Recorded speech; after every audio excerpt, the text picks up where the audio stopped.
இப்போ லேட்டஸ்ட்டாக ஆக்ட்ரஸ் கௌரி கிருஷ்ணனோட இஷ்யூ தான் போயிட்டுருக்கு. நானும் அதை பார்த்தேன். ஸோ அதை பார்க்குறப்ப எனக்கு என்ன சொல்ல தோணுது அப்படின்னா, அந்த பொண்ணு ரொம்ப பிரேவான ஆக்டு.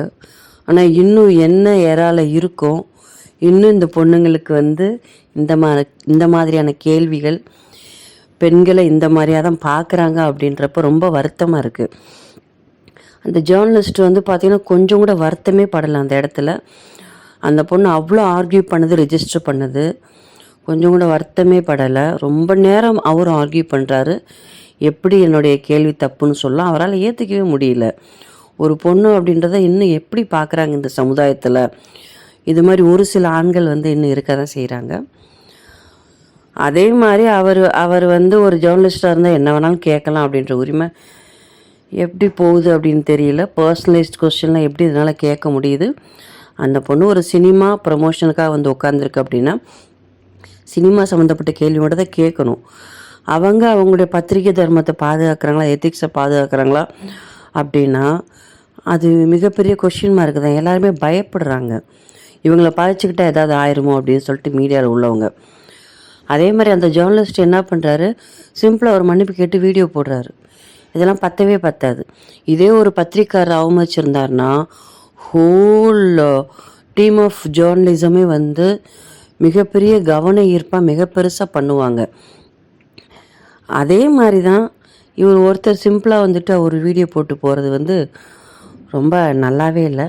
அப்புறம் இன்னொரு விஷயம், அந்த இடத்துல அந்த பொண்ணுக்கு சப்போர்ட்டாக நிற்க வேண்டிய அந்த டைரக்டர், அந்த ஹீரோ வந்து பார்த்திங்க அப்படின்னா அவங்க பாட்டுக்கு இந்த பொண்ணை ஸ்பெசிஃபை பண்ண தான் பார்க்குறாங்க. ஏன்னா அவங்களுக்கு பின்னாடி ஒரு நியாயமான காரணம் இருக்குது. படத்தை ஓட விடாமல் பண்ணிடுவாங்களோ ஜேர்னலிஸ்ட்லாம் சேர்ந்து அப்படின்னு சொல்லிட்டு.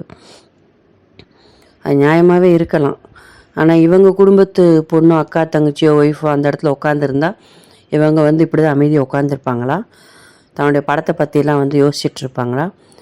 என்னை பொறுத்த வரைக்கும் அந்த ஹீரோவோ அந்த டைரக்டரோ அந்த இடத்துல அந்த பொண்ணுக்காக சின்னதாக ஒரு குரல் கொடுத்துருந்தா கூட இவங்களுக்கு இது மூலமாக மிகப்பெரிய ஃபேன்ஸ் கிடச்சிருக்கும். அதை செய்ய தவறிட்டாங்க. அப்போ இன்னும் இந்த சமுதாயம் வந்து பெண் சமுதாயத்தை எப்படி பார்க்குது அப்படின்றது இது மிகப்பெரிய உதாரணம். நான் எல்லாரையும் சொல்ல வரல. இதே வந்து இன்க்ளூடிங் சிவகார்த்திகேயன், நிறைய ஜெயம் ரவி, இவங்கெலாம் வந்து ரொம்ப மெனக்கிடுறாங்க. தன்னுடைய படம் இப்படி தான் இருக்கும், ஃபேமிலி ஆடியன்ஸ் வருவாங்க. இப்போல்லாம் எத்தனை படத்தில் ஐட்டம் சாங் அப்படின்னு சொல்லிட்டு தனியாக இது பண்ணுறாங்க. அப்போல்லாம் பண்ணுறது இல்லை. நிறைய சினிமாலே நிறைய மாறிடுச்சு. இந்த மாதிரி ஒரு சில பத்திரிக்கைக்காரங்க வந்து இவங்க பார்க்குற கண்ணோட்டமே ரொம்ப தப்பாக இருக்குது. இப்போ சென்சார் என்ன பண்ணுது, ரொம்ப ஒரு டபுள் மீனிங் டயலாக் இருந்தாலே டக்குன்னு 18+ தூக்கி போட்டு போயிட்டே இருக்காங்க எந்த ஒரு படத்தையும். அதுக்கும் எடுக்கிற அந்த சினிமா தயாரிப்பு நிறுவனமோ அந்த டைரக்டரோ அந்த ஹீரோவோ அதை பற்றி கவலைப்படுறது இல்லை. அவங்க பகிரங்கமாக ஆமாம் இது 18+ தான், சின்ன குழந்தைங்களாம் வர வேணாம் அப்படின்றாங்க. அப்படி ஒரு ஆரோக்கியமான புரிதலோட சினிமாவே போயிட்டுருக்கப்ப இவங்க என்ன மாதிரியான கண்ணோட்டத்தில் சினிமாவில் இருக்க பெண்களையோ இல்லை மொத்தமாக பெண் சமுதாயத்தையோ பார்க்குறாங்களோ அப்படின்னு தோணுது. நான் இந்த பெண்ணுக்கான இடம் வந்து சினிமாவில் மட்டும் அப்படின்னு சொல்ல வரல. ஒரு பெண் வீட்டை விட்டு எங்கெல்லாம் வெளில போய் வேலை பார்க்குறாலும் பிஸ்னஸ் பண்ணுறாலும் அங்கெல்லாம் இந்த மாதிரி ஒரு தற்குறிகள் இருக்க தான் செய்யுது. இதுக்கு ஒரு மிகப்பெரிய ஃபுல் ஸ்டாப் வைக்கணும் அப்படின்றத என்னுடைய கருத்து. ஸோ இந்த வீடியோ உங்களுக்கு பிடிச்சிருந்துச்சுன்னா மறக்காமல் சப்ஸ்கிரைப் பண்ணுங்கள், லைக் பண்ணுங்கள்.